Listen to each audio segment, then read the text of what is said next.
स्वर कथा चैनल के सभी श्रोताओं को संतोष कुमार शर्मा का बहुत बहुत नमस्कार।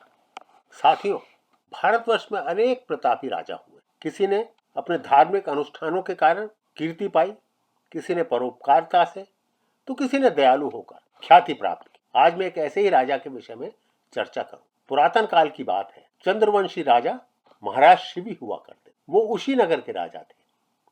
बहुत ही प्रतापी थे, धर्मात्मा थे, परोपकारी थे। जो भी याचक उनके दरबार में आ जाता वो कभी खाली हाथ ना लौटता। पूरी प्रजा उनसे बहुत ही प्रसन्न। वो अपनी उदारता के लिए प्रसिद्ध थे और इसलिए उनका कोई शत्रु भी ना था। वो अजात शत्रु कहलाते। उनकी प्रसिद्धि इतनी बढ़ गई कि देवताओं के कान तक भी उनकी प्रसिद्धि की बातें पहुंचने लगी। तब अग्निदेव और इंद्रदेव ने एक योजना बनाई कि क्यों ना इस व्यक्ति की, इस राजा की परीक्षा ली जाए, इसका इम्तिहान लिया जाए कि जो प्रसिद्धि इसको मिल रही है क्या वो वाकई में उसका अधिकारी है। तो योजना के अनुसार अग्निदेव ने कबूतर का भेष धारण किया और इंद्रदेव बाज के रूप में महाराज शिवी का दरबार लगा हुआ। तभी अचानक दरवाजे से बहुत तेजी से एक करुणामयी पुकार लिए एक कबूतर उनकी गोद में आ गिरा। महाराज शिवी पक्षियों की भाषा समझ। कबूतर बोला, हे महाराज शिवी, एक बाज मेरा पीछा कर रहा है, मुझे कृपया उससे बचा लीजिए, वरना वो मुझे मार के खा जाएगा। महाराज शिवी ने कहा कि अब तुम मेरी शरण में आ गए, तुम मेरे शरणागत हो, मैं तुम्हारी रक्षा अवश्य करूंगा। तभी उसी समय एक बाज बड़ी तेजी से आकर कबूतर की ओर झपटा। महाराज शिवी ने उसको रोक दिया। बाज बोला, महाराज शिवी, यह मेरा शिकार है, यह मेरा भोजन है, आप मुझे अपने भोजन से कैसे वंचित कर सकते हैं? यह तो नियम है, यदि मैं इसका शिकार नहीं करूंगा तो मैं खाऊंगा क्या? तो आप कृपया करके इस कबूतर को मुझे सौंप दीजिए। महाराज शिवी बोले कि मैं इस कबूतर को अभयदान दे चुका हूं, अब ये मेरी शरण में है, मैं किसी भी प्रकार से इस कबूतर को आपको नहीं सौंपूंगा।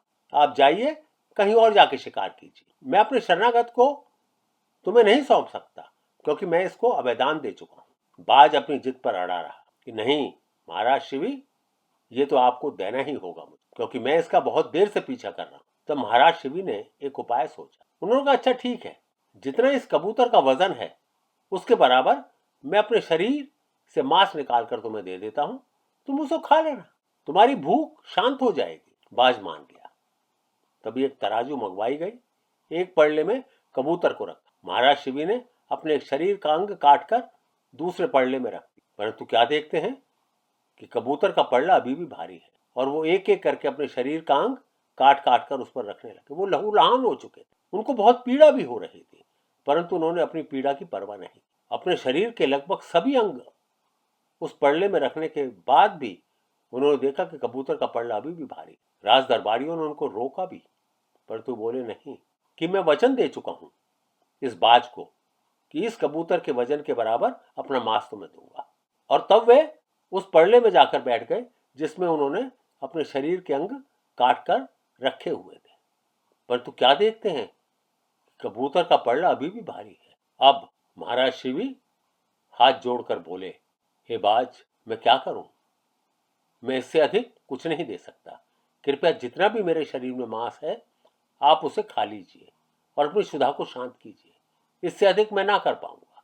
और आप इस कबूतर को छोड़ दी। तभी क्या हुआ, अग्निदेव और इंद्रदेव अपने असली रूप में आ गए। वो कहा कि हम तुम्हारी परोपकारता से, तुम्हारी दयालुता से बहुत ही प्रसन्न है। आने वाले समय में आपको याद किया जाएगा और आपकी प्रसिद्धि और भी फैलेगी और आपसे लोगों को प्रेरणा मिलेगी कि परोपकार से बड़ा कोई धर्म नहीं है, इससे बड़ा कोई धर्म कार्य नहीं है। आप सभी का बहुत बहुत धन्यवाद।